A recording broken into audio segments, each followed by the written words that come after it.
Yo, what's up guys? Welcome back to the channel.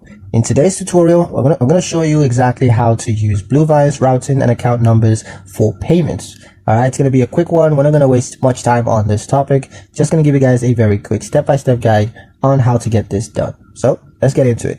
The first step is to log into your Bluevine dashboard on the website or mobile app, and then navigate to account information to view your routing number and account number. These numbers are required for all bank transfers, for direct deposits, and all ACH payments.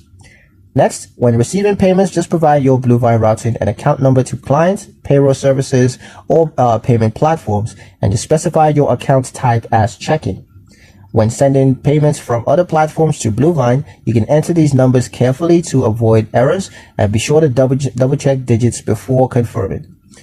For recurring payments, save your Bluevine account information securely in trusted systems to simplify future transactions. Of course, never share your number publicly or in unsecured emails. Only provide them to trusted sources. And that's it. You've now set up to receive and send payments using Bluevine's routing and account numbers. And that's pretty much it for the video, guys. Hope you liked it. Hope you found the information here useful enough. If you did, like, share, and subscribe for more helpful tutorials. Thank you guys for watching, and I'll see you in the next one.